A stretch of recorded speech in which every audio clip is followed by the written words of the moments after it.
আসসালামু আলাইকুম। আপনারা সবাই কেমন আছেন?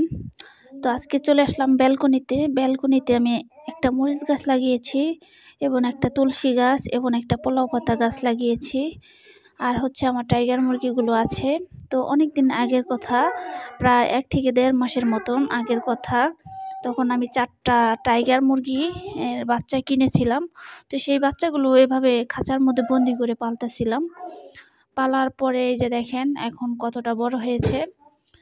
এর মধ্যে একটুখানি সমস্যা হয়েছিল, সমাধান হয়ে গেছে।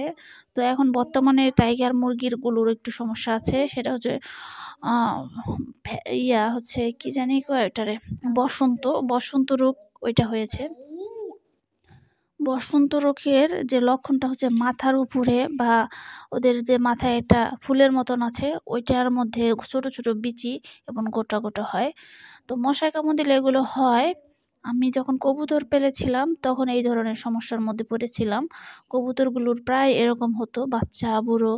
তারপরে আমি আছে ওই যে একটা ওষুধ আছে, নাম ভুলে গেছি। তো ওইটা দিতাম, দিয়া তারপরে ঠিক হতো। তো ওই ধরনের সমস্যাগুলো আমার মুরগির মধ্যে হয়ে গেছে। ওদের কিন্তু ভ্যাকসিন করা হয়েছে, তারপরেও ওদের মাথার উপরে ২-১ টা দেখতাছি।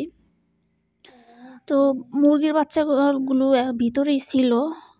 তারপরে একটু খাঁচাটা খুলে দিয়েছি। তাও এখন এই যে ব্যালকনির ফ্লোরে চলে আসছে। তো এখানে আমি ঝাড়ু দিয়ে আবার নোংরাগুলো একপাশে রেখেছিলাম। এসে ওগুলা বিছে নষ্ট করে দিয়েছে। তারপরে এক বাটি পানি ফেলে দিয়েছে। লাফ দিয়ে নেমেছে। তো এরকম করে ওরা। তো পানিগুলো ফেলে আবার সেই পানির মধ্যে যে খাবারগুলো পড়েছে আবার ওগুলো পাড়াচ্ছে এবং নোংরা করে ফেলল। তো তার জন্য আমি ওদেরকে ছাড়ি না এবং ছাড়লে লক্ষ্য রাখি যে পানি, খাবারগুলো দূরে রাখি, যাতে করে ওরা নষ্ট না করতে পারে। তো এখন দেখতে পারছেন আমার বাচ্চাগুলো, মানে মুরগির বাচ্চাগুলো খাবার খাচ্ছে। ওদের বাচ্চা বলছে, ওরা কিন্তু বড় হয় নাই।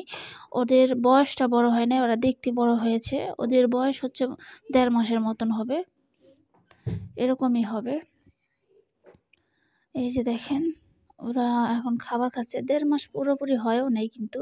১ মাস ১০ দিনের মতন হতে পারে। এই যে দেখেন খাবার খাচ্ছে।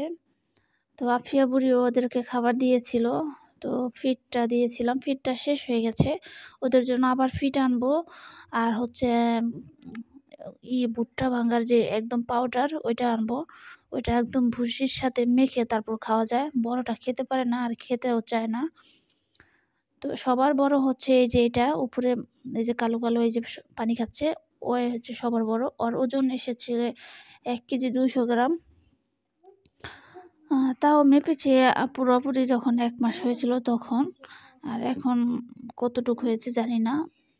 তো মাঝে আবার কয়েকদিন খাওয়া-দাওয়া কম করেছিল।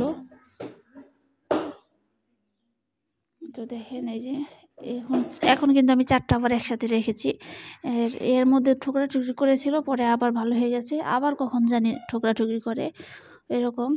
তো আপনারা কিন্তু চাইলে ব্যালকনির মধ্যে খুব সহজেই ২, ৩ টা ৪ টা মুরগি এনে পালতে পারেন। মুরগির বাচ্চা আমার অনেক পছন্দের।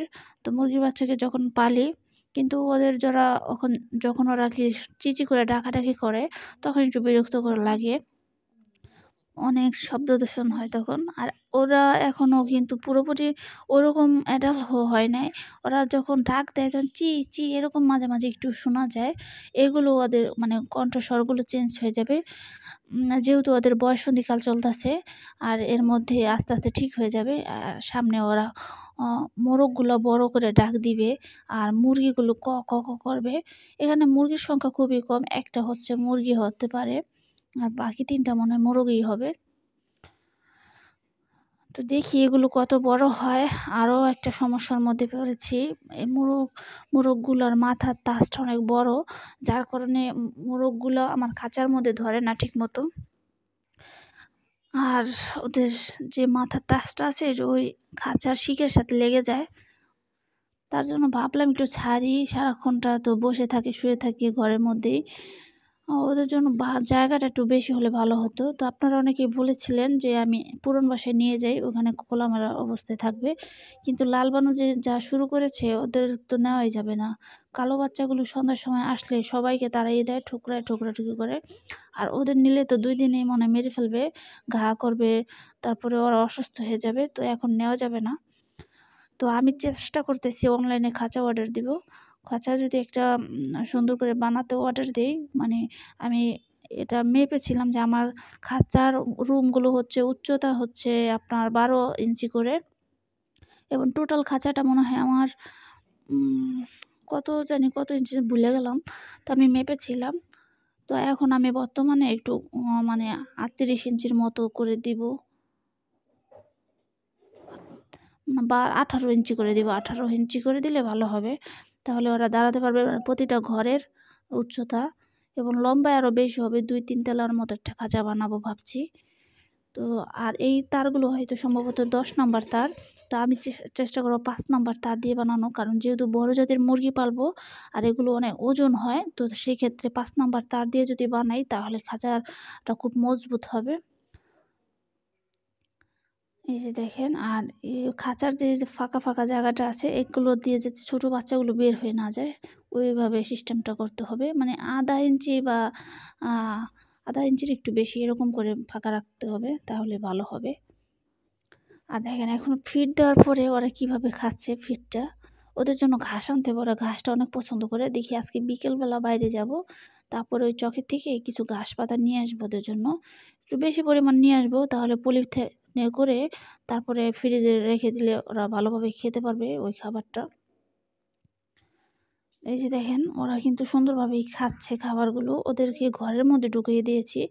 কারণ হচ্ছে বাইরে ওরা পুরা নোংরা করে ফেলতেছিল। পানি-পুনি ফেলে পাড়াইয়া নষ্ট করে ফেলতেছিল। তো আমি এই যে দেখেন এই যে খাঁচাটা আছে না, এটা সরিয়ে দিয়েছি। আর সরিয়ে দেওয়ার কারণ আছে, এই যে দেখেন এইতটুক জায়গা কিন্তু প্রায় ১ ইঞ্চির উপরে উঠুনে ওরা এখন মাথাটা উঁচা করতে পারবে। এতক্ষণ অনেক কষ্ট হয়েছিল। ট্রে দেওয়ার পরে কিন্তু ট্রে যখন এখানে দিয়ে রাখি তখন কিন্তু মাথাটা ওরা আটটু নিচে করে রাখতে হয়। বসেই থাকে বেশিরভাগ। আর এই যে এখন কিন্তু একটু ১ ইঞ্চির উপরেই হবে হয়তো। এখন কিন্তু ওরা মাথাটা একটু লম্বা করে দাঁড়াতেও পারবে সুন্দরভাবে। ট্রেটা আর উপরের ট্রেটা আর দিব না। যেহেতু এখন বাচ্চা নাই, সমস্যা হবে না। সবাইকে নিয়ে গেছি সেই পুরান বাসায়। এখন শুধু ওরাই আছে ব্যালকনির মধ্যে। তো সামনে আমি কোয়েল পাখি কিনবো। শীত এসে পড়েছে আর কোয়েল পাখিগুলো আমার কেনার ইচ্ছা ছিল। কোয়েল পাখি থেকে ডিম পাই। ওটা খেতে খুবই ভালো লাগে। তো ওদের থেকে ডিম পেতে আর অনেক দেরি। আর ওরা হচ্ছে এখানে একটা মুরগি, কি বা মুরগির ডিম দিবে। ফার্মি মুরগি বা লেয়ার মুরগি পালার খুবই শখ ছিল। তো ফুটিয়েছি ফার্মে। দেখি লেয়ার মুরগির বাচ্চা যদি পেতাম তাহলে কিনতাম। ছোট বাচ্চা ঢাকায় থাকতে অনেক পাওয়া যেত, কিন্তু এখানে পাওয়াই যায় না। আর এখানে আনেও না। তো ঢাকায় জিঞ্জিরা বাজারে সব ধরনের বাচ্চা পাওয়া যায়, ২০ টাকা ২৫ টাকা পিস। তো তখন আনতাম, পালতাম, কিন্তু ভ্যাকসিন করতাম না আমি। যার কারণে বাচ্চাগুলো বাঁচাতে পারতাম না। সঠিক বয়সে আমি যেই ওষুধগুলো দেওয়া দরকার আমি দিতাম না। এভাবেই ২-১ টা বাঁচত। ওরা দেখেন পানি খাচ্ছে কি পরিমাণ। ব্যালকনির মধ্যে মুরগির বাচ্চা পালাটা খুব সহজেই। মুরগির বাচ্চা, কোয়েল পাখির বাচ্চা, খরগোশ এখনও পালি নাই, জানি না কতটা সহজ। কিন্তু এগুলো অতটা কঠিন না। খাবার দিবেন, পানি দিবেন, খাবে, ময়লার ট্রে হবে, একটু ট্রেটা ওয়াশরুমে নিয়ে ধুতে হবে, এটাই একটু ঝামেলা, এছাড়া কিছু না। আর ছোট বাচ্চা ১-২ টা কিনবেন না, তাহলে কিন্তু চিঁচি বেশি করবে। একসাথে ৪ টা, ৬ টা, ৮ টা এরকম করে কিনবেন, তাহলে হবে কি বাচ্চাগুলো চিঁচি কম করবে। তো আমি এরকমই করি, একসাথে ৪-৫ টা কিনি। আর ১ টা ২ টা বাচ্চা কিনলে অনেক কান্নাকাটি করে। আমি একবার কি করেছিলাম, হাস্যকর কথা, মানে ১ টা ২ টা বাচ্চা কিনেছিলাম। এত ছিছি করে বিরক্ত হয়ে ছাদের মধ্যে ছেড়ে দিয়েছি যাতে কাকে নিয়ে যায়। পরে কাকে নিয়ে গেছে। এই হলো অবস্থা দেখেন।